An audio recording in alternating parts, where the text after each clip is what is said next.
the Financial Sense Midweek Edition with Jim Paplava, delving in depth with authors and experts into the key economic issues.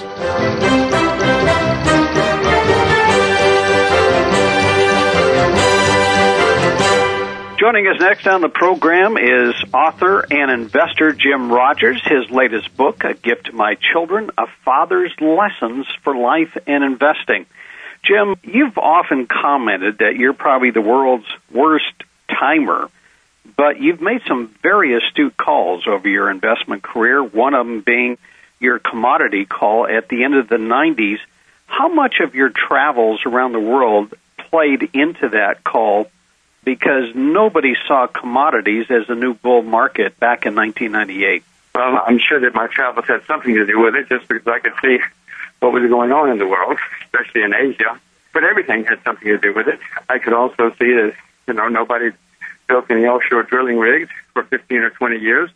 I'd seen that farmers were starving, closing down, because agriculture was such a horrible business. I could see that supply was suffering for everything, and I could see demand booming. I mean, drive around Asia, time or two, and you would, certainly in those days, you could see, my God, something's going on here, and it was a boom. Still is. One thing that I can recall you making a comment on my show back in 2002, in oil had just gone over $20 a barrel, and it was on its way. I think at that time that I did the interview, it was at $30. And I remember a comment you made on my program, and you said, we would unlikely to see $25 oil again. What did you see in the oil space? Well, the same thing. I said a few minutes ago, I think the last boat for servicing offshore drilling rigs was built in 1981. Nobody was building drilling rigs. I could see that the North Sea was in decline. The production was in decline. I could see that Alaska, I could see that everywhere. I could see that China was going from being a net exporter to a net importer of oil. I could see the world was running out of known reserves of oil just by observing what was going on around it. Now, a number of years ago, you moved your family. You sold your place in New York, almost at the top of the property market, and you moved to Singapore. Living in Singapore, has that given you a different perspective in terms of Asia? I mean, as Americans, we hear a lot of criticism about China and Asia, but being there on the ground in that culture, has it changed your views on anything? Well, certainly. The reason I moved to Singapore was because I could see what was happening in Asia. I could see that China was going to be the most important country in the 21st century, whether we like it or not. And I wanted my children to speak Chinese, know Chinese. All the cities in China are too polluted for me, by the way, so we didn't move to China. But in Singapore, they have great education, great health care. Everything works in Singapore. Probably the richest in the world if you just measure per capita foreign currency reserves. So we decided to move to Singapore. They speak English and Chinese in Singapore. And being there certainly shows me every day how dramatic and dynamic Asia is. Asian kids come out on top in all the international test results, as you probably know. My little girl is in the second grade in a public school. She has more homework in the year and a half she's been in school there than I had 12 years of school in the U.S. I mean, all this stuff about Asian education is true. They're educating their children. They make them work very hard all over Asia. You can see the work ethic everywhere you go. You can see the savings and investing everywhere you go. It's pretty startling. One of the problems that Asia is dealing with now is inflation. A lot of the countries in that region, including China, pegged their currency to the U.S. dollar, and as Ben Bernanke expands the monetary base in the U.S., that has forced them to react in kind, creating inflation. Do you see a time, Jim, where that as they're tightening now, that they allow their currencies to float more freely, because it would be one way of combating some of the higher cost of commodities that we're seeing? Well, I've certainly advocated that to the Chinese and to others. I've pointed it out. I'm not Chinese, so obviously they're going to do what they want to. But you're exactly right, that in your currency would help you with your inflation. They think that, the part of the problem with China is still some of the old-timers around afraid that the money will flee China. Some of it probably would, but also a lot of money would come into China if the currency were freely convertible. So they're worried about their export industries. I've explained that's not a problem. The Japanese currency went up 400 or 500%. Japan still has a balance of trade surplus with the United States, so this is not a real worry as far as I'm concerned, but I'm not Chinese. And by the way, they are letting their currency open more and more every month, every quarter. They do something else. And I would expect it to be freely convertible by 2010. It shows how much I know. But certainly in the next few years, they know they have to make it a fully convertible currency. They cannot have a major world economy.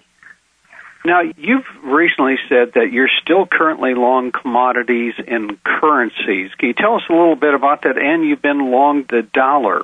Do you still hold those views? And can you tell us a little bit about your thinking on that? Yes. I think every time I speak with you, Jim, I'm on my exercise bicycle. Here I am again. Just occurred to me that I think every time in the past I've been huffing and puffing. I'm not having a heart attack, I hope. If I am, you'll be the second to know. I'll call 911 if I hear it. Okay. Yes, I still own commodities. My view is that the secular bull market is still in place. If the world economy, on a shorter-term basis, if the world economy gets better, I'm obviously going to make a lot of money in commodities because of the shortages. If the world economy does not get better, I'm going to make money because then government's going to print more money. It's the wrong thing to do. Absolutely the wrong thing to do. But that's all they know. So that's what they'll do. Well, that's the front page on Bloomberg this morning was a speech given by Ben Bernanke. He said, uneven recovery still needs stimulus, which translates to me, Jim, he's still thinking of printing more money. Well, of course he is. That's all the man knows. He doesn't understand economics. He doesn't understand currencies. He doesn't understand finance. All he understands is printing money. His whole intellectual career has been devoted to the study of printing money. We've given him the printing presses. Come on, he's just an Ivy League professor. He doesn't know very much.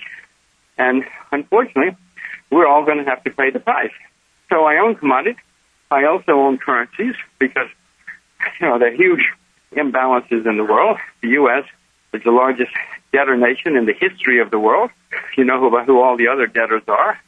The largest creditor nations in the world are China, Korea, Japan, Taiwan, Hong Kong, Singapore. So these imbalances are going to play out more and more in the currency market. And I hope I get it right. Well, speaking of imbalances and reaction to all of this money printing, last year we saw the price of silver go up 80%, and I think this year at one point it was up to close to 50%. And it would appear to me, Jim, that there are strong fundamentals in silver, but we've seen a pullback. Let's talk about that. Isn't that healthy when you see a run-up of a commodity? I think it was up 170 or 180% before it corrected. Isn't that healthy for a commodity? Because as we all know with any kind of asset, nothing goes straight up. Eventually it corrects. Is this healthy in your opinion? Well, I own silver, and I was delighted to see it break and go down. I was actually on some TV show saying, gosh, I hope it goes down, because if it doesn't, it's going to turn into a parabolic move, and we'll have to sell. So I'm very pleased it went down. I want to own my silver for another 5, 10, 15 years, and hopefully it will go up, consolidate, go up, consolidate, go up, consolidate, and in 10 years, we'll all be absolutely stunned at how high the price of silver is. But if it goes up too fast, too far, you know as well as I do that all parabolic moves end in collapse, and I don't want to see that. I don't want to have to sell my silver. What would I do with the money? You know, one thing that was posed in the markets, especially when silver was going over 30 and it got into the $40 range, there were some what I call shortages of particular coins. Like it was difficult to get silver eagles. The U.S. Mint had been sold out. Dealers were charging premiums, and some would suggest that there was an actual silver shortage. But to my knowledge, Jim, the biggest buyers of silver in the world are in Asia and India. Did you experience or have you heard of stories in, let's say, India or Asia where there were shortages as appeared here, for example? Well, yes. Whenever I go to China or Hong Kong, I try to buy silver coins, pandas they're called. And it's very difficult there for a while to get pandas. It still is. Still is difficult to get silver pandas. The gold ones are more readily available. But no, I certainly saw it. And I know that the Indians, a lot of Indians who are traditionally huge buyers of gold, started buying more silver. And the Chinese have gone, 1,500. That's expensive for a lot of people. So Chinese were converting to silver as well.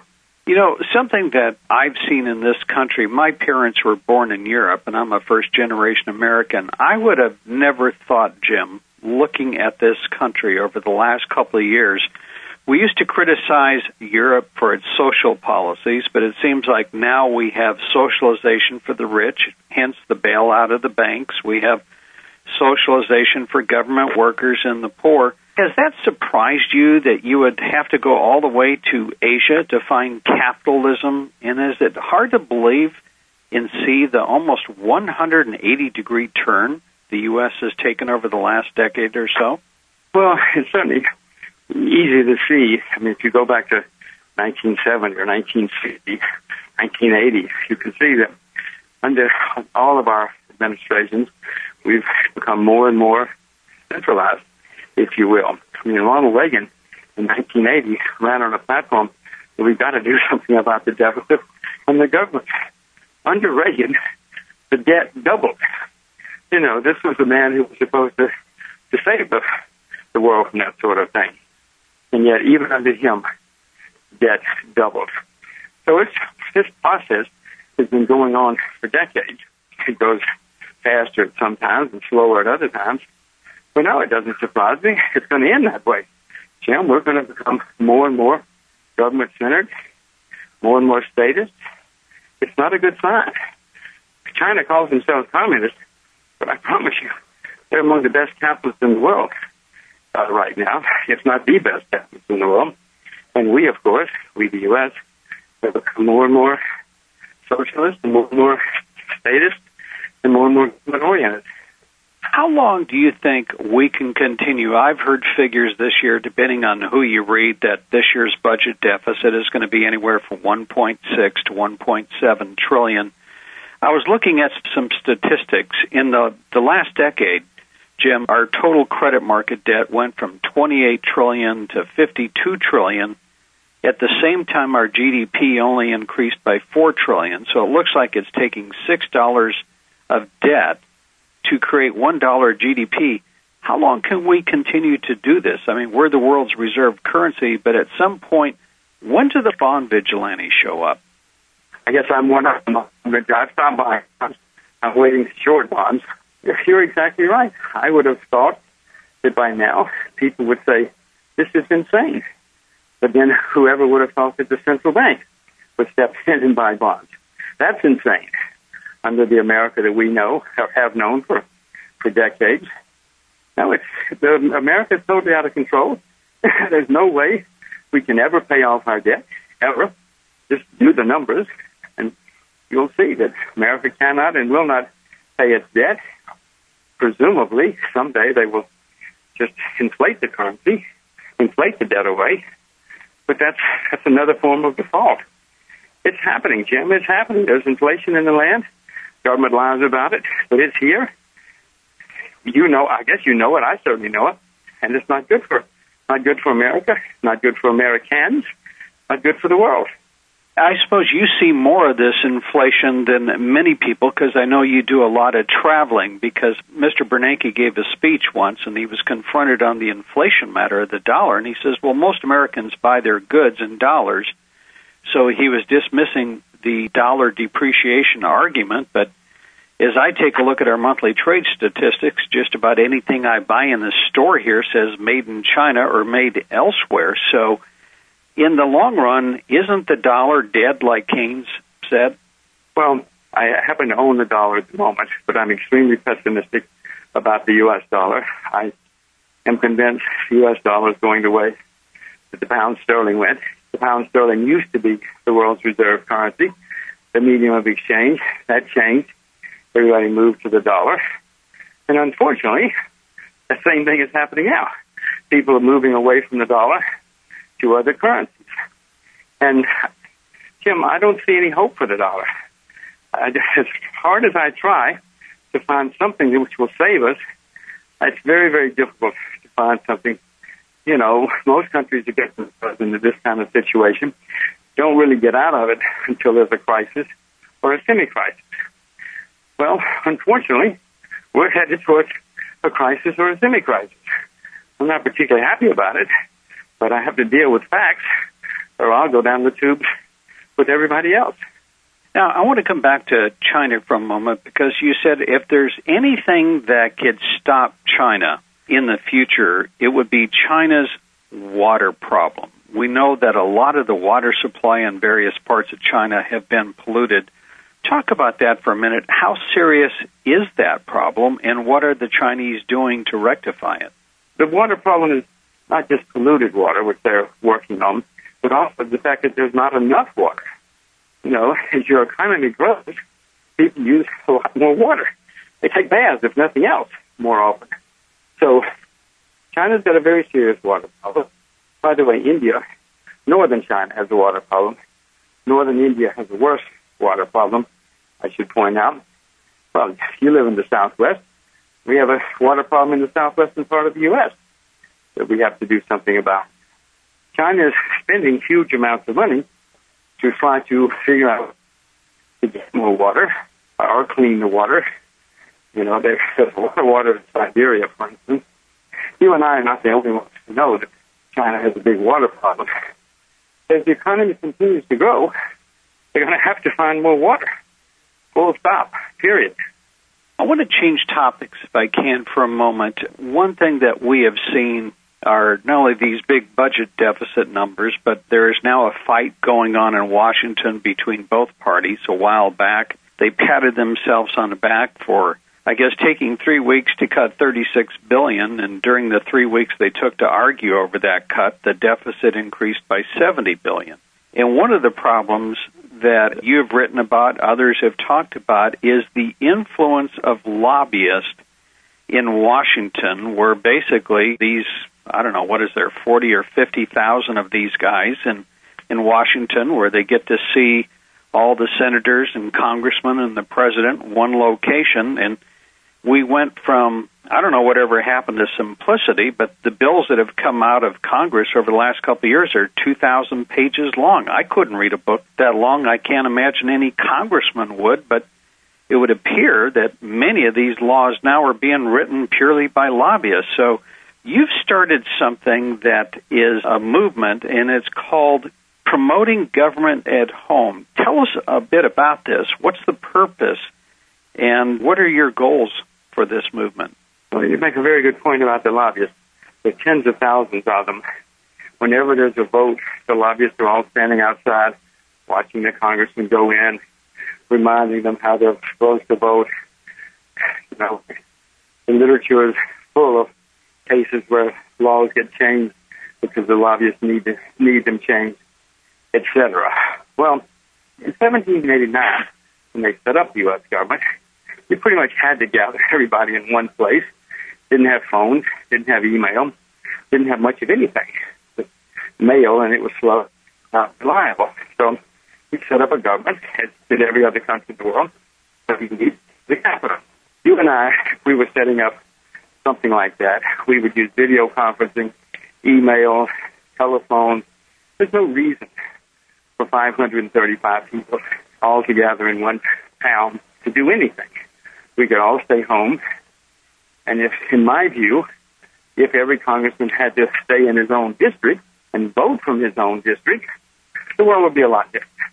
I doubt if Wall Street would have gotten bailed out for hundreds of billions of dollars if we all went down to the local high school gym and watched the congressman vote, or to his office and watched him vote.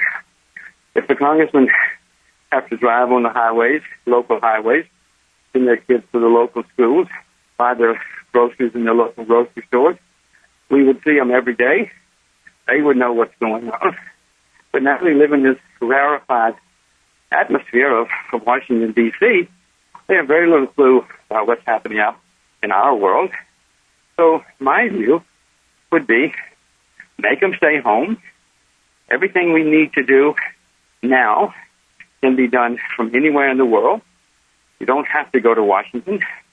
And then if the lobbyists want to come see you, let them come see you in your own district.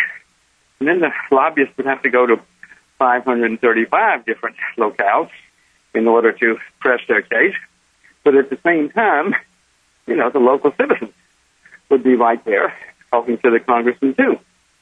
And when they would find out about bad laws, crazy bailouts, which are being imposed on all of us. I actually wrote about this.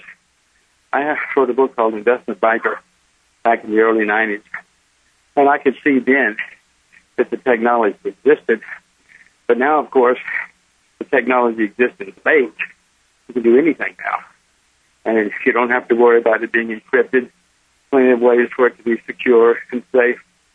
And as I said, if you and I were going to set up a government in 2015, we wouldn't set it up this way. We would set it up electronically.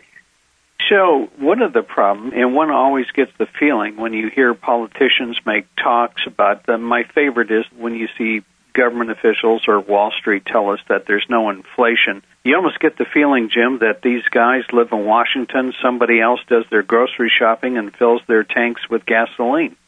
Of course. They don't understand what's happening in the world, and they don't have time to question things like that.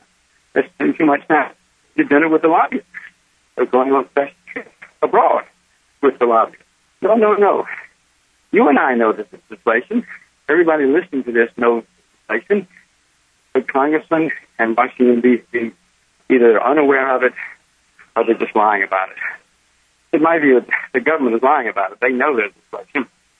Congressmen may not know because they don't go shopping. With this movement, what do you hope to accomplish? Are you trying to get petitions, people to sign up? Jim, tell us a bit about it. We've just barely gotten a website now, Jim. We've just gotten started. We're hoping that as more and more people think about it and understand the world, they will see that the world that they've known for 200 years can change. So we hope that people will become aware of it first, then that they will think about it, study it, come to the realization that it can work and it would be good for the country. And eventually, we would want congressmen to stay home. Sure, they got to go to Washington some. Don't have anything against that. But if they go to Washington a couple of weeks a year, that would be fine. That means they'll be spending most of their time with their constituents in the real world. But first, it's got to be education, Jim, and awareness. I suspect most people, if they even heard the concept, would say it couldn't be done, or it's a bad idea. Like with all new ideas, everybody ignores them at first, then they deny them, they argue against them, and they start to realize, oh, it's a good idea. And then they say, oh, I thought of it. It was my idea all along. So we're at the stage now where we just want to raise awareness and let people think about it. Well, you have a diagram. I think this is from your website. The way it works right now, you have a diagram of corporations and special interest groups. Of course, they want favors from politicians. Then the diagram goes, these corporations and special interest groups donate to political campaigns. The money is then used to buy and influence elections. The politicians, they get their politicians elected. And then, of course, what happens is they propose legislation. In fact, much of this legislation is actually written by the lobbyists. I can't believe that some congressman had the insights or the work aptitude to put together a 2,000-page bill. But under your system, explain how that would work a little bit differently. Number one, if they're all working out of their districts, it's it's going to be a lot more expensive for some lobbying firm to travel around the country to contact 535 congressmen and senators. It would take a huge effort by any lobbyist, both in terms of money, time, to visit 535 districts would take you well over a year. So you're not going to have some of these shoddy overnight laws passed. As you point out, these laws 2,000 or 3,000 pages long. Nobody's read them. The congressmen receive them at night, late afternoon, and the next morning they have to go vote. No, the lobbyists and the staff, with the direction of the lobbyists, write our laws and change our laws. Most congressmen don't even know what they vote on. Well, I don't think that would be happening. You wouldn't have 2,000 or 3,000 pages of laws. And if you did, the guys in your district would know what's in it that's good for them and what's in it that's bad for them. And you would have your constituents telling you what they want, not the lobbyists walking the corridors of Washington, D.C. Jim, before we end, can you tell us a little bit about, you did something you talked about, and you said it was a mistake earlier on in your life where you thought having kids was kind of like a dumb idea, but now you have two of them, and you wrote your last book was called A Gift to My Children, A Father's Lessons for Life and Investing. And I wonder if you just spend just a few moments as we end telling how much children have changed your life. Well, all my life I was against having children. I thought children were a terrible waste of time and energy and money. I just felt sorry for people who had children. I really felt sorry for my friends who had children. It was not something I was ever going to do. Well, I did it, and boy, was I wrong. I was totally wrong about children. My first little girl was so much fun. I couldn't get enough of her 24 hours a day, 7 days a week, so we did it again. And I'm telling him, this is just the most I can imagine, these two little girls, and watching them grow and helping them grow. There's nothing quite like it. Everybody listening to this, if they haven't done it, I urge you to get home and get on with it. Take the day off. Well, maybe you shouldn't take the day off these days. These are perilous times. But go home for lunch. Have a lunch hour. I'm telling you, little children are just so fun. And the book that you wrote, what prompted that? Because, you've written a number of books from hot commodities to adventure capitalist to investment biker and to a bull in China. This was a different book for you. Well, it started because I kept thinking of things I wanted to teach them, and they were too young for me to teach them some things, such as saving your money and, what kind of career in life to pursue. So I started writing them down, and a journalist, a Japanese journalist, actually called me once to tell me some of the things you're telling your children. She was asking specifically about investing, but then that turned out to be a very successful article for her, a few more times. And then the next thing you knew, a Japanese publisher wanted to publish it as a book, so the book was published in Japan, and it grew and grew and grew, and then I did it here.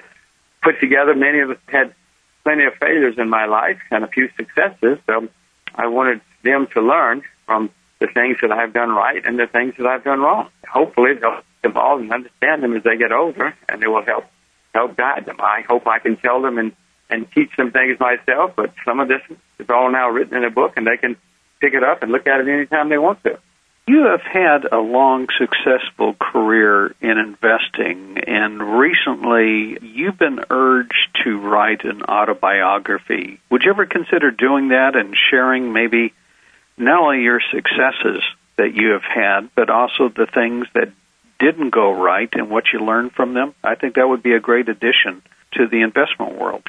Well, I'm thinking about it. My agent, my publisher, are after me to do memoirs or something. I'm thinking about it. There's a chance I'll do it, Jim. I'm flattered you even know that I've been thinking about it, and I'm flattered you think it would be good. I'm thinking about it, and chance I will do it. You'll know if and when I do it. Okay. Well, Jim, as always, I appreciate you joining us on the program. Glad you got a little exercise in there. If you'd like to follow Jim's new project, Government at Home, there's a website. It's www.gov, that's G-O-V, at home.com. That's GOVATHOME.com. GovAtHome.com. And also you can follow